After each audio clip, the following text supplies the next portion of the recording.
This podcast is for informational purposes only and should not be considered legal, health, tax professional advice. We are not responsible for any losses, damages, or liabilities that may arise from the use of this podcast.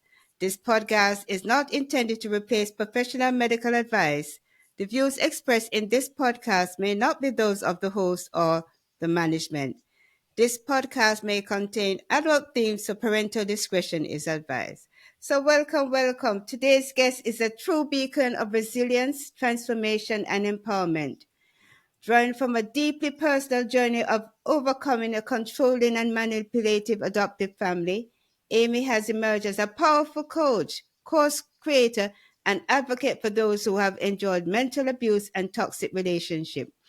Through her work, Amy empowers people to break free from the emotional chains that has held them captive, helping them to rediscover their inner strength and personal power. So welcome, Amy. Welcome, Amy. You can expound on your credentials and anything that you would like to add.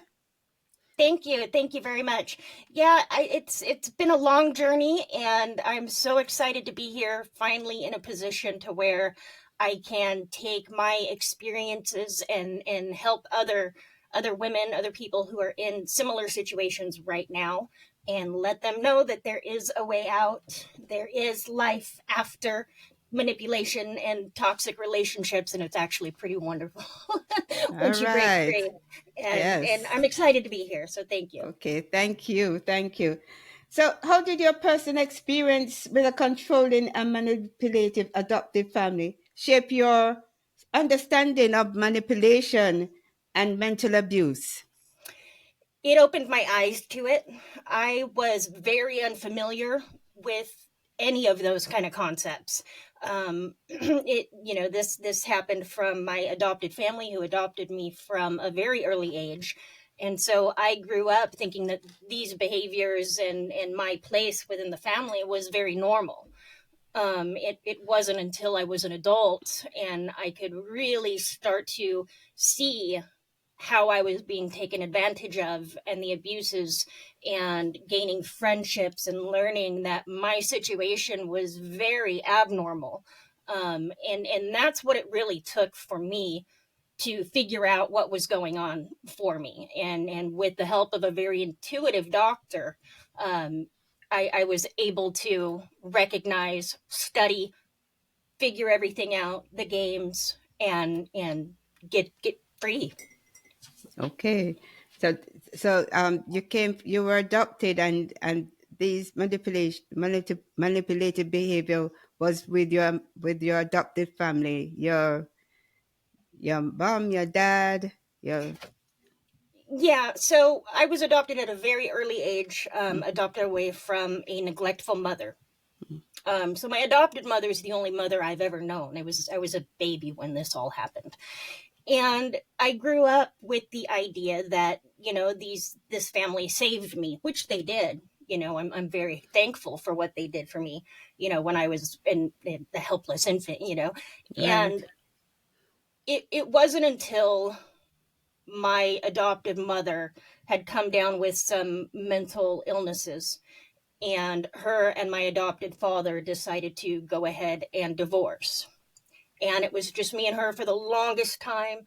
And with her newfound confidence after her divorce and, her depression that was kind of behind that as well, she went through various men who were, a little on kind of the lazier side. I was put to work by the time I was 11 years old, earning a little extra money, doing some different chores for different households in the community, and giving that money to the family so that my stepfather didn't have to work.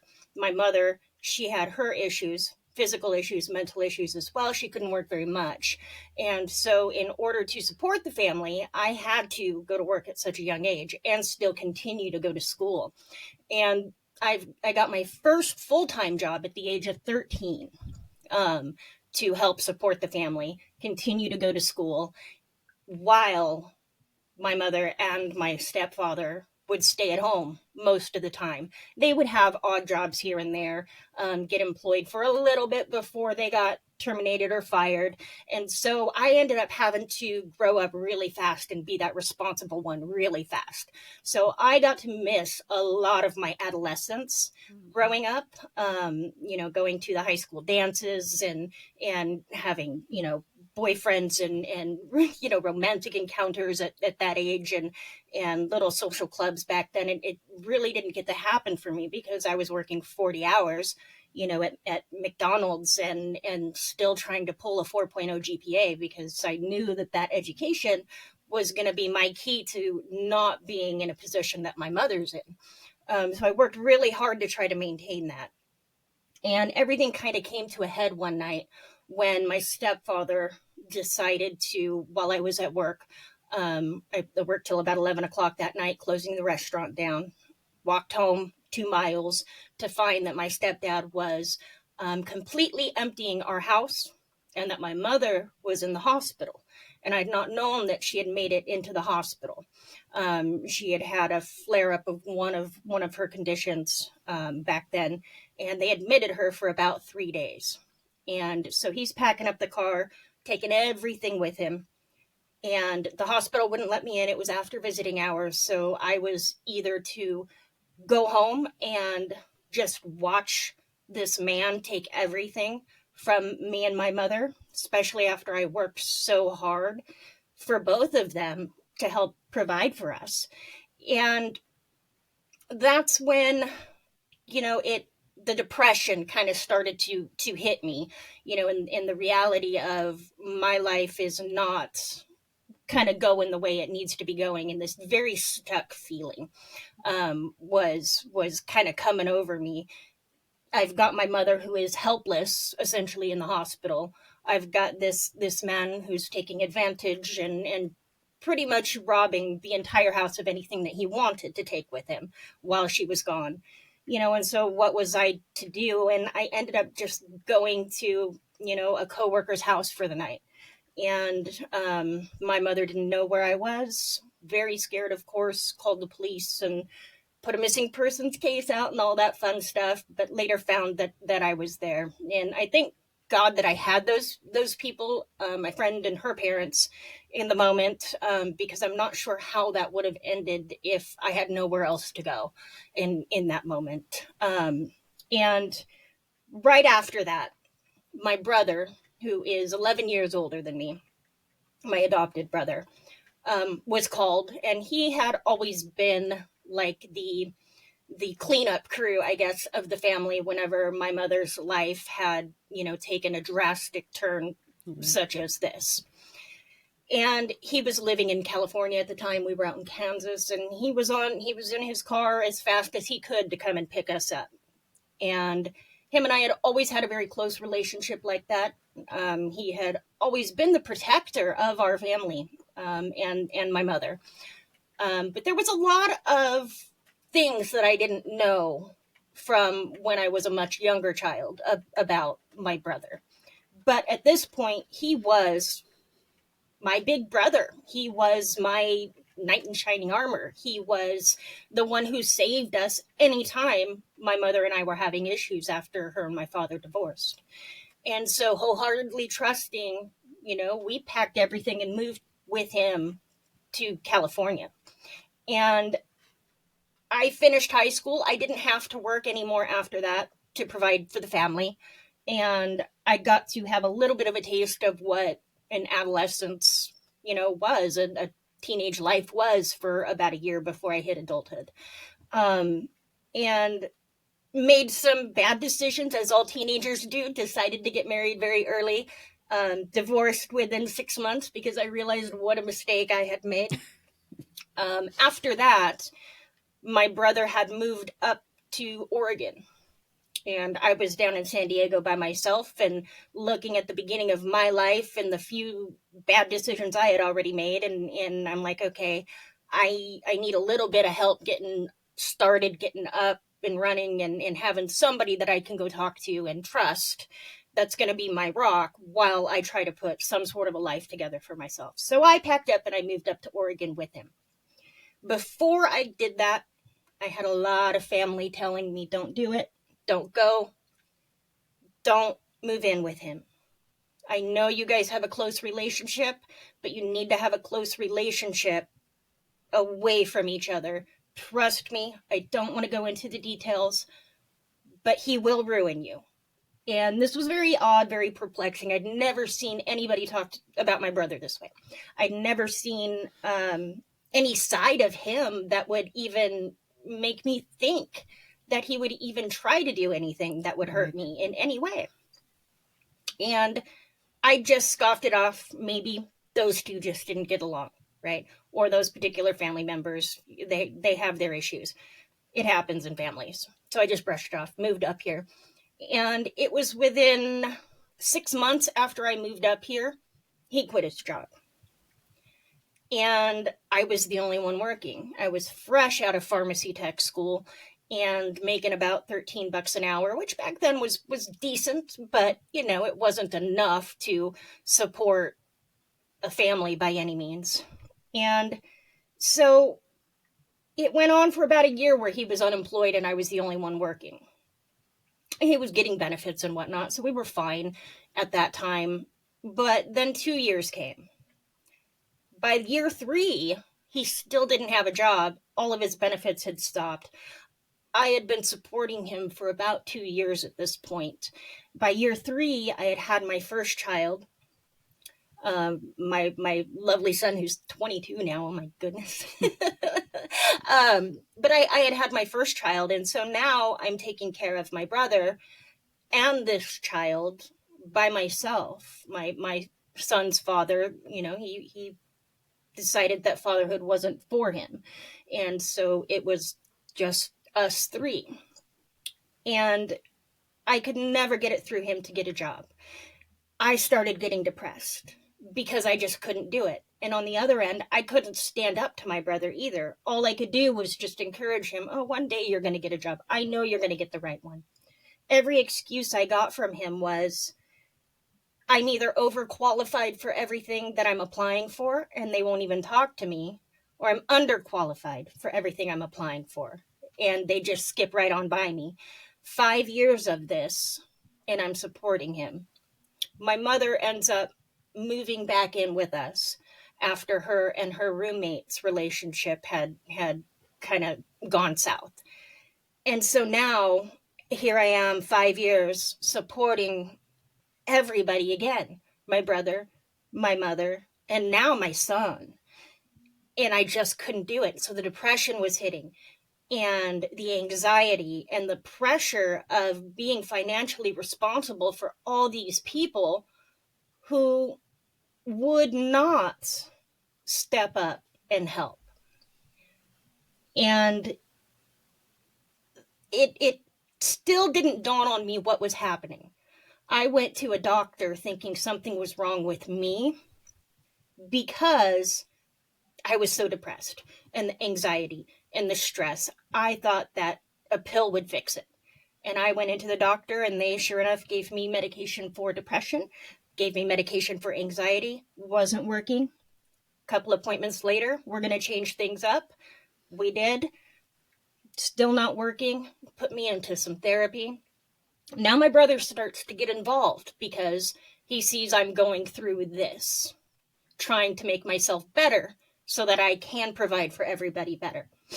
And so he gets himself involved in with my mental health providers at the time.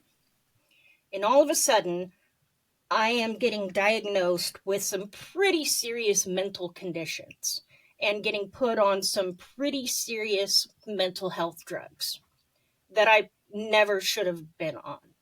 I'd never shown any kind of symptoms for anything like bipolar or anything like that in my life, in my past.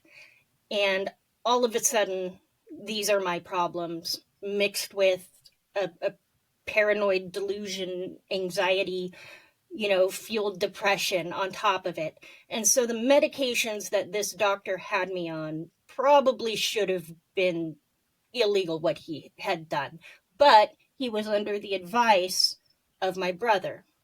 who was telling them, feeding him all this information about who I was and how crazy I was and whatnot. And one day, everything came to a head. We had people coming to our house to repossess my car, the only vehicle I had to get to work. And we had our lights turned off, and I had no way to get them turned back on. And so in a very depressed, anxiety fueled breakdown, I went to my urgent care and I saw another doctor, and I let them know everything that was going on. And I said, these medications are not helping me. I don't know what to do. And the doctor looked through my history, and he looked right at me and said, Amy, you don't have any of these problems that they're medicating you with. You don't have that.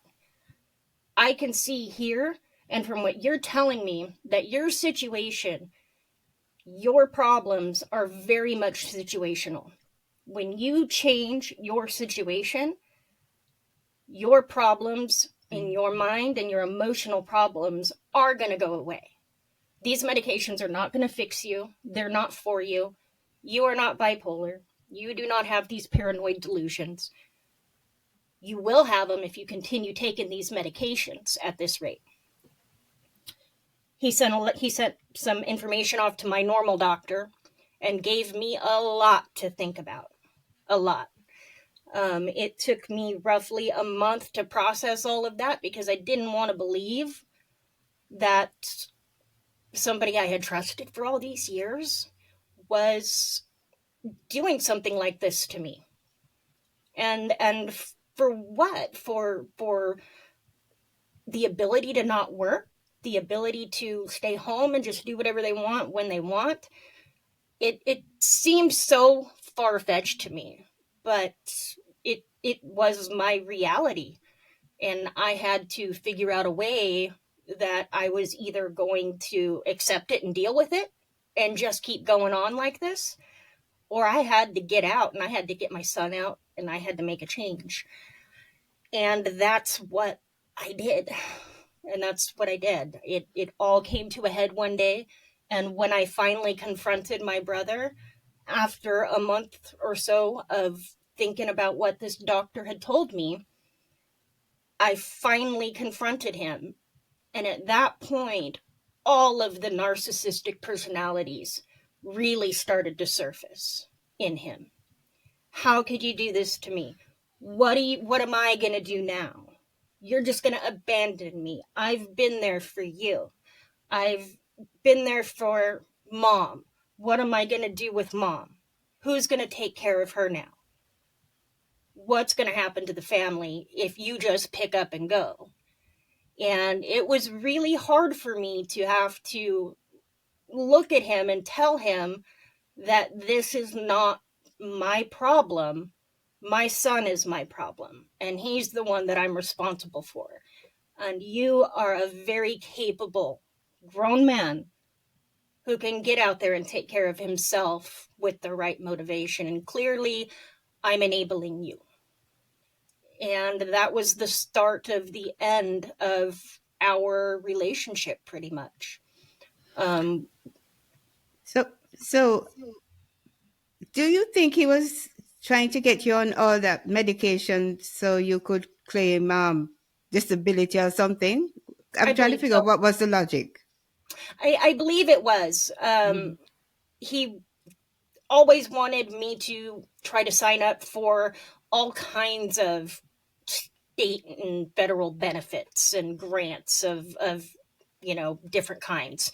Him and I at one point had built a little business. I thought that maybe if we joined forces and had a little business together, that this would solve the problem. And so this was me trying to still have a relationship with my brother and kind of fix this issue of him not wanting to go to work at the time. And so I had learned to make soap and bath products, and we started a little soap and bath company. And in the beginning, it was great.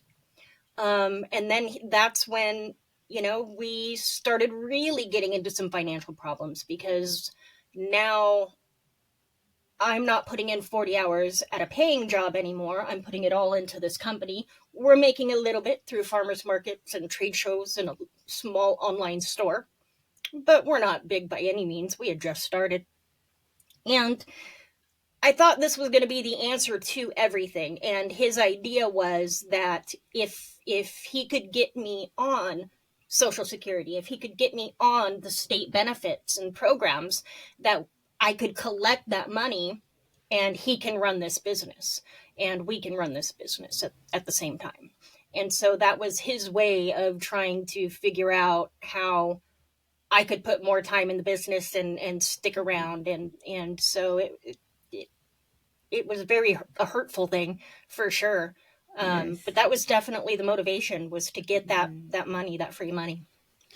So, people listening to your story here, what are some of the early signs of manipulation and mental abuse that people often overlook? Using your experience, what are some of them? So one of the first things, had I known about any of this in the past, one of the first signs would have been the overly the over concern for my Mm. well-being, more so than what a mother, a brother, or even a spouse would have for somebody, to the point that they are telling you that every friend that you have is not good for you. They are going to do something to you one way or another, emotionally hurt you or take advantage of you. And so there was that isolation aspect as well from friends and definitely coworkers. Once he went down that mental health road with me, it was definitely to get me away from coworkers as well. And I think the other big red flag that I had was the constant gaslighting. But I didn't know what that was back then. And I didn't know to look into the lies and the stories that he was telling Mhm. me. I believed everything that he told me at face value in the very beginning. I believed he was putting in all these applications. I believed he was trying to get a job. And I later found out that that was the farthest from the truth. In fact, what he was spending all of his time on was trying to build up his reputation as a performing drag queen. Mhm. And that's where a lot of my money ended up going to, was to try to build that whole career up for him, complete with costumes and crowns and makeup and heels and the whole thing, and whatever he had to pay different establishments just to perform, that came out of my pocket as well. Mhm. So, what advice would you give someone who's feeling trapped in a mentally abusive relationship but fears the consequence of leaving? They're trapped, but they fear to leave. What Yeah, advice would you give absolutely. them? So I was there for a month, and it's probably one of the worst feelings that I had ever gone through, was coming to the realization that this is happening and I have to decide, am I going to continue to live like this, or am I going to go ahead and go down the unknown path of this future without these people in my life. And it trying to figure out what the future holds is probably the scariest thing, especially if you'd never been out on your own, or you haven't been on your own for a very long time without maybe this abusive person in your life. You do become very attached to them. It seems counterintuitive, but you become very attached to them, and you become very attached to the comfort and the knowing what to expect in this particular life, even Mhm. if it means that you're going to have moments where you're just unhappy and you're miserable in your life. And what I did was, I went ahead and just educated myself as much as I could during that month, and really weighed out my pros and cons of sticking around with my family, or leaving on my own with my son, because I'm looking at, okay, at least I have a little bit of family support. They're not helping much, but at least somebody's watching my son, kind of a thing when I'm gone. Or I have the single mother road. And these are just options that you have to weigh when you're looking at getting away. And the biggest thing that's going to help you is the education piece, and that is understanding the situation that you are in 100%, whether you like the information that you're taking in or not. Understanding manipulation, what does that look like? Why are they playing these games with you? What is their end goal? What tactics are they using against you to keep you doing what they want you to do? And why do you fall for those tactics every single time? What is it in me that they saw that was attracting them to manipulate and mentally abuse me? There was something, some kind of weakness that they exploited. And those are all things that you need to look at. This is all stuff that's going to help you in making that decision and making your escape. More into the research is finding the resources.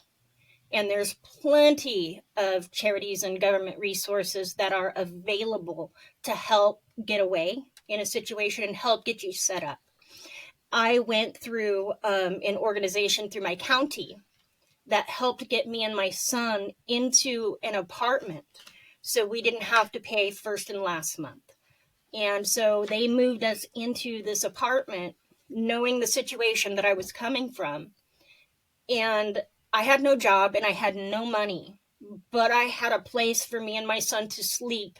But I had 30 days to figure it out before that first month's rent was due. 3 days later, I went and I got a job, and my prayers were answered, and the beginning of my new life had started. But had I been afraid to take that step and reach out for the help and reach out for the assistance, I would probably still be in the situation that I was in, but probably a lot worse than I was back then. And I think the other thing that you need to realize and you really need to think about is, what do you want your life to be? Because it doesn't have to be what anybody else tells you it needs to be. It doesn't have to be that. It can be whatever you want it to be. You're going to have struggles no matter which direction you go. And if we're going to be afraid of struggles we haven't even come across yet, that's just living in fear still. And that's just another trauma response too, that's kind of ingrained into a person when they're through a mentally abusive relationship of any kind. Right. But boundaries. I noticed when you were telling us about what was going on, I noticed when you started to put the boundaries, that was very effective. So Mhm. what would you tell someone, who's afraid to set boundaries? What would you tell them in a case where they're being abused? Yeah. So boundaries, I was always terrified of setting because I was very shy about confrontation. I hated confrontation. If I felt I was going to get a negative response from anybody, I would not bring it up, and I would just keep it inside, even if that meant I was going to be upset or suffer in some way. And this boundary thing was the toughest thing for me to get over, and to be able to stand my ground in the moment when I was confronted with the manipulation and the abuse, and then later the anger when I finally started to fight back. The boundaries, though,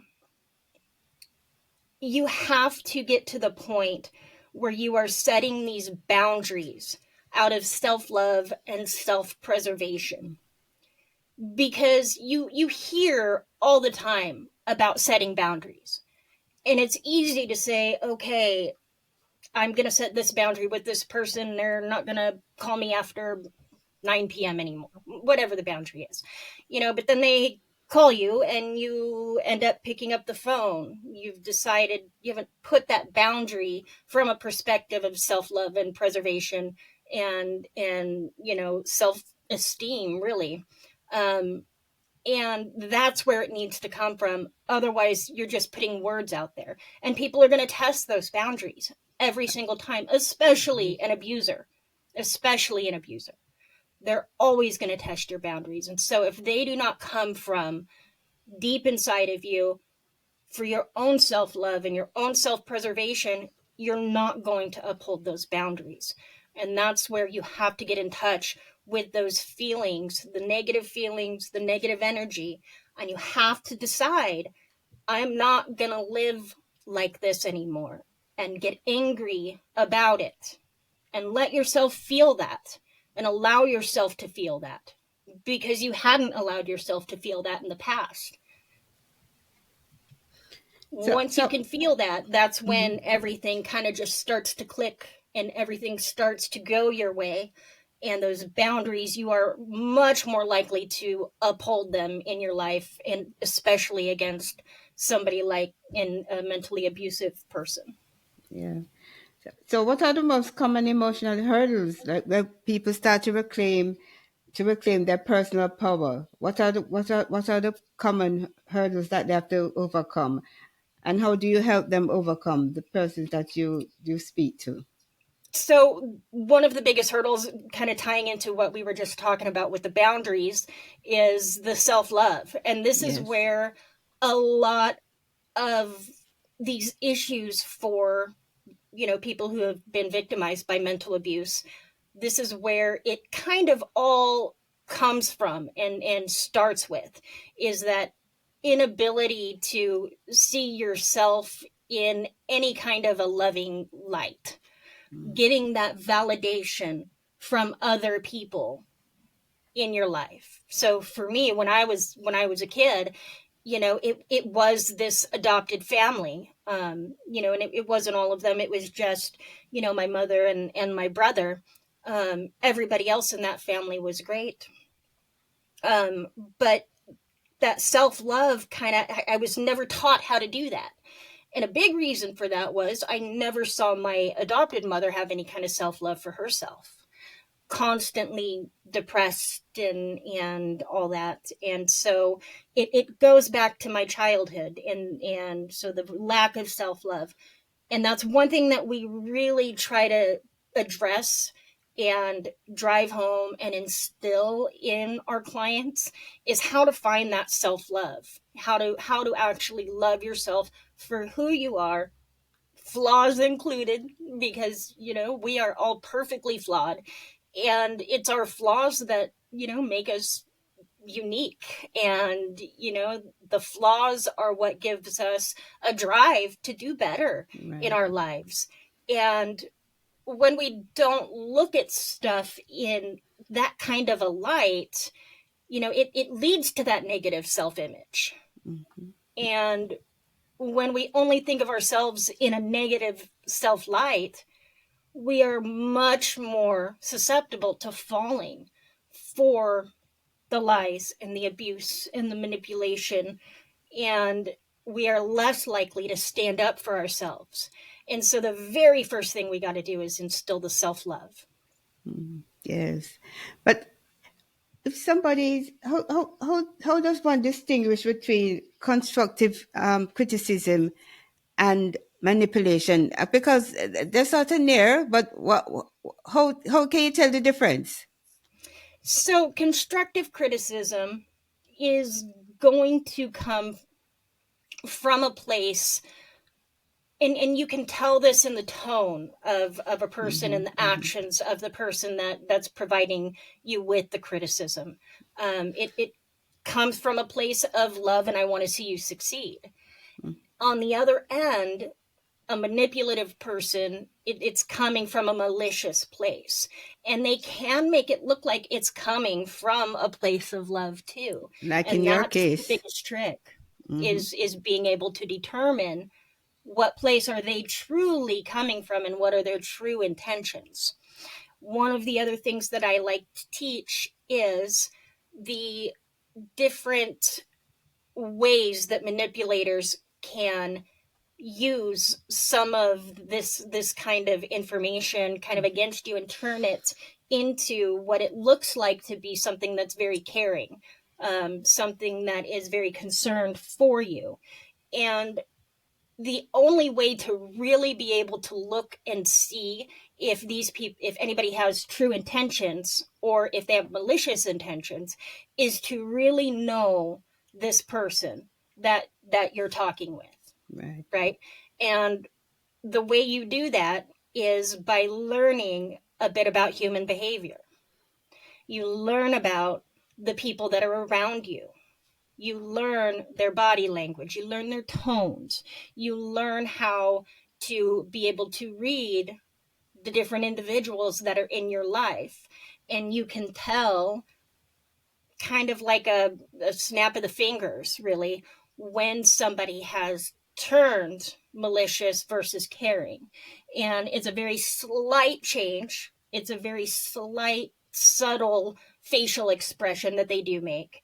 And this is something that I do teach people, is how to read that in the people that are around you. And that includes getting to know the people that are around you and how they react in certain situations, even if that means that you have to craft those situations so you can get that information. And I used to use this tactic as a business owner too, with some of my employees. And I definitely could tell, the employees that were all in and the employees that were not, that were, there to maybe steal from the company and whatnot. It was very easy to tell once you learn how to read people, especially individuals, because everybody's going to show it a little bit different. And Right. that's the key as well. I could give Right. blanket information, but for me to say this is how everybody's going to act and react, it's not the case. And so you Right. really got to study everybody in your life and know their reactions really well. But it must be very hard to trust people after going through all that. I mean, trust. How do you help somebody to find the path of trust again? It's difficult. Trust me, it's very difficult. And what I've learned to do is I do give people the benefit of the doubt. My first instinct is absolutely to not give any trust, especially after everything I had been through. Mm-hmm. But and I lived that way for a very long time. But I lived that way without a lot of friends because I didn't trust anybody around me. And even my husband now, we've been together for 18 years. The beginning of our relationship, I didn't trust him at all. However, he was going through his own things, and he had very little trust for me in the beginning, but it took a lot of time for us to work through that together. And we did. We kind of built our trust based off of our inability to trust. Trust. Kind of, Yes. Yes. Yes. Yes. it's a little weird, but that's kind of how we did it, and we made it work. And here we are 18 years later. Right. And now anybody new that comes into my life, I open with welcome arms, and I do have this process that I go through. I talk to them. I learn as much as they're willing to tell me about them and their situations.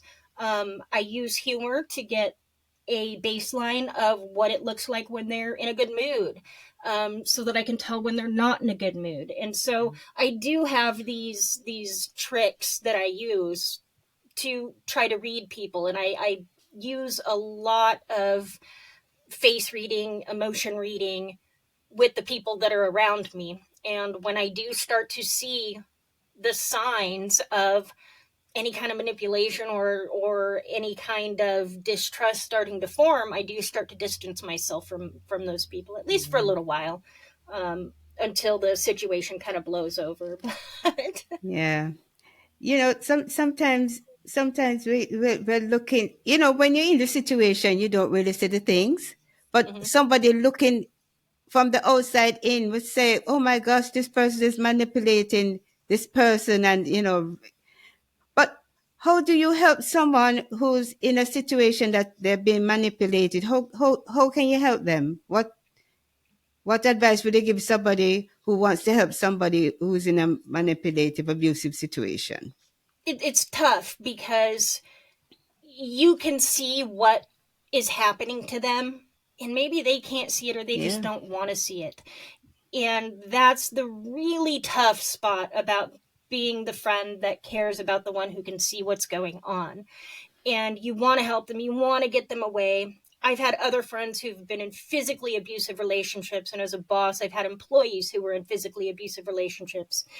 And trying to get through to them that there is a way, you don't have to do this, you don't have to put up with this, and get them away was probably one of the most frustrating things I'd ever experienced, especially knowing what I know after leaving an abusive situation in the past.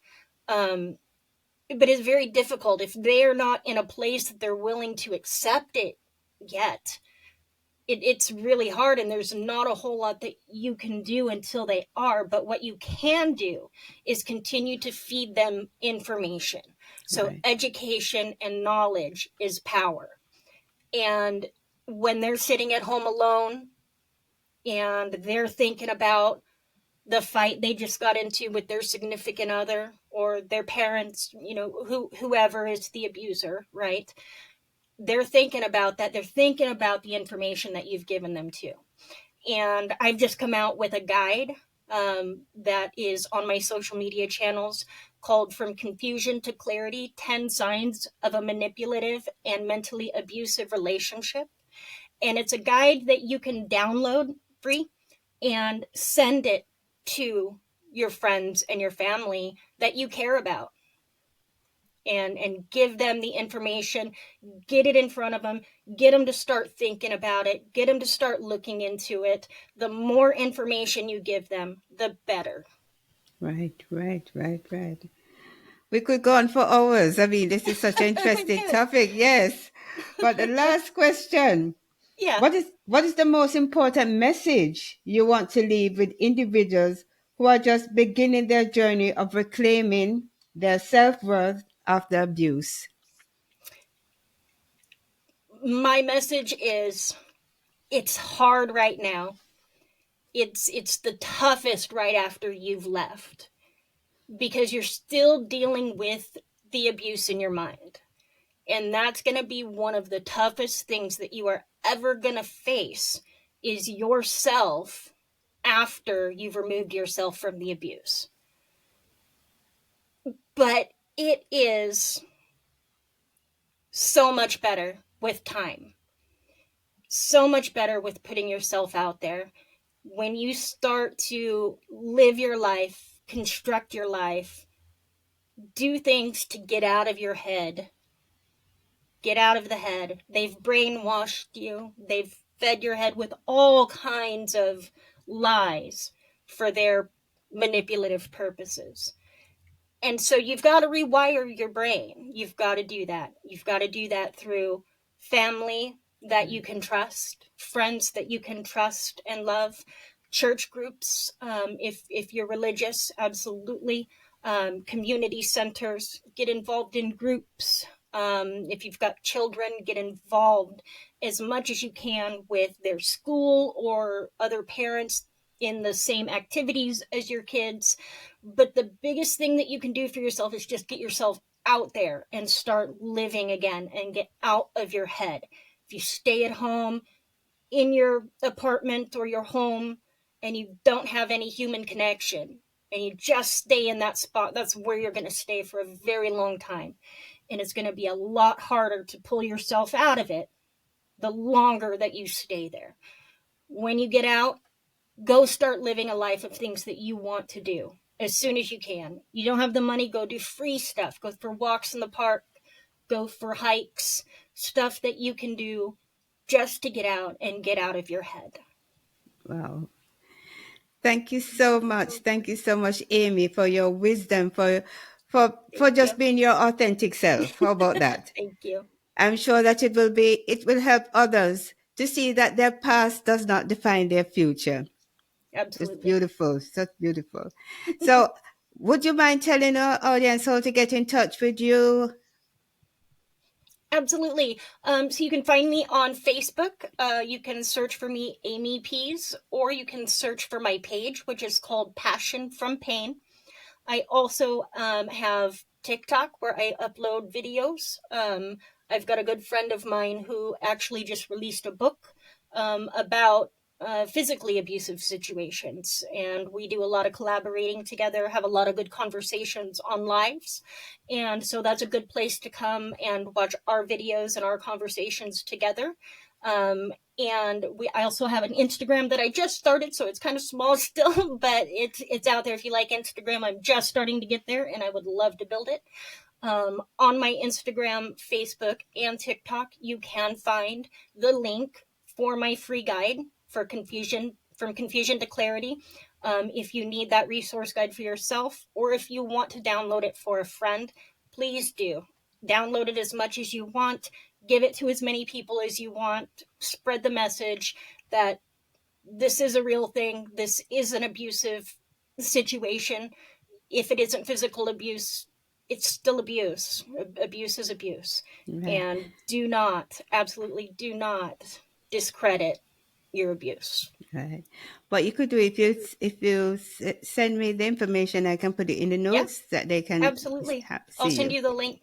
Yes, yeah, right. So thank you so much, Amy, and it has been really awesome, really Thank you. full of wisdom, and as I said, being your authentic self. That was Oh, beautiful. thank Thank you. you so much. Thank you.